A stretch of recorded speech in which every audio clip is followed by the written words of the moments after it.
UP ATS का आतंकी के साथी के घर पर छापा। लखनऊ के जनता नगरी में दोनों आतंकियों का साथी शकील रहता है। 11 जुलाई को एटीएस ने 2 आतंकियों को गिरफ्तार किया था। तो बड़ी खबर, यूपी एटीएस का आतंकी साथी के घर पर छापा पड़ा है। लखनऊ के जनता नगरी में दोनों आतंकियों का साथी रहता है जिसका नाम है शकील। शकील के घर पर एटीएस ने छापा मारा है। 11 जुलाई को दोनों आतंकियों को गिरफ्तार किया गया था।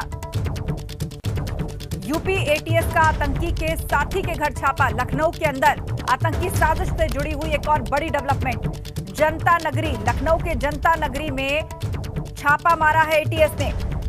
यहां पर दोनों आतंकियों का एक और साथी जिसका नाम है शकील, वो रहता है और अब यहां पर रेड की है एटीएस ने। तो लखनऊ के जनता नगरी में रहता है दोनों आतंकियों का साथी शकील और अब इसके घर पर एटीएस ने छापेमारी की है।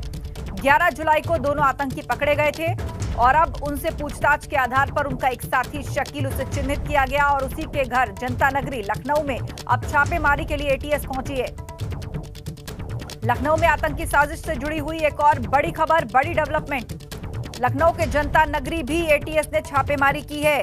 शकील नाम का एक शख्स जो साथी बताया जा रहा है, उन दोनों आतंकवादियों का जो अलकायदा से ताल्लुक रखते हैं, 11 जुलाई को जिनकी गिरफ्तारी हुई थी, उनसे पूछताछ कर रही है इस वक्त एजेंसियां।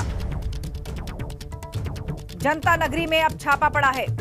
11 जुलाई को एटीएस ने 2 आतंकियों को गिरफ्तार किया था और उसके बाद अब यूपी एटीएस इन्हीं आतंकियों के एक साथी के घर छापेमारी के लिए पहुंची है।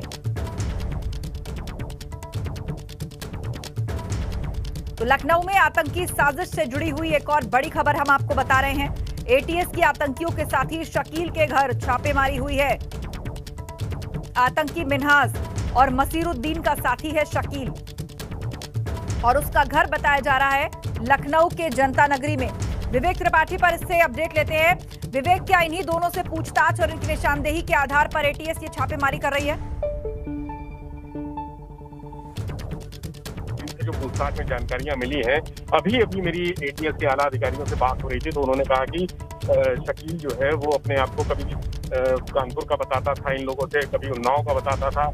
अब अंततः उसका एड्रेस लोकेट करने में पुलिस को सफलता मिल गई है, एटीएस को सफलता मिल गई है, क्योंकि आज केंद्रीय एजेंसियां भी यहाँ पर आई हुई हैं और एटीएस के अलावा जो ज्वाइंट इंटरोगेशन है वो सबसे होनी है सारे आतंकियों से, दोनों से। इसलिए जो पता चला है उसके बाद ऑपरेशन सर्च ऑपरेशन पुराने लखनऊ के कई जगह पर चलाया गया है। जनता नगरी एक इम्पॉर्टेंट जगह है जो बहुत छोटी और घनी आबादी वाला और एक धर्म विशेष की आबादी बहुलता का इलाका है। वहां पर पता चला है कि एक मकान में शकील रहता था, लेकिन अभी इसकी बहुत पुष्टि नहीं है क्योंकि पुराने लखनऊ में कई ऐसे ठिकाने मिले हैं जहां पर शकील के आने जाने की बात सामने आई है। शकील के रिश्तेदार हैं, कोई उसका परिचित है, तो वहां पर भी वो अक्सर रहता था। अभी बहुत तंग गलियों वाला इलाका है, एटीएस वहां पर छानबीन कर रही है।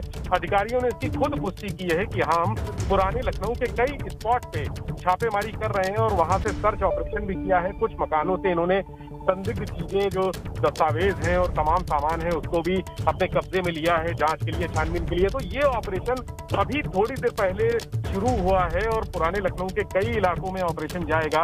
वहां पर एटीएस की लगातार ऐसा बताया जा रहा है कि 4 टीमें लगी हैं अलग अलग इलाकों में और जनता नगरी जो मोहल्ला है वो सबसे सेंसिटिव मोहल्ला है, वहीं पर उसका घर बताया जा रहा है जो शकील, जो तीसरा आतंकी जिसको एटीएस के जो अधिकारी हैं जिन्होंने नाम लिया था पहले दिन और कहा था कि जो भी साजिशें हैं आतंकवाद की और बम विस्फोट की, सीरियल ब्लास्ट की, रेडिकलाइजेशन की, उसमें शकील पूरी तरह से शामिल था। ये भी बताया जा रहा था कि शकील ने मिन्हाज को पिस्टल दिलाई थी कानपुर से और कुछ पैसे भी उसने अरेंज कराए थे कुछ लोगों से वहां बैंक। बिल्कुल, तो शकील ने किस प्रकार मदद इन लोगों तक पहुंचाई थी, उसी के आधार पर जो जानकारी मिली है बातचीत के आधार पर इन दोनों से अब शकील के घर छापेमारी चल रही है। आप नजर बनाए रखिए। जानकारी के लिए शुक्रिया आपका विवेक।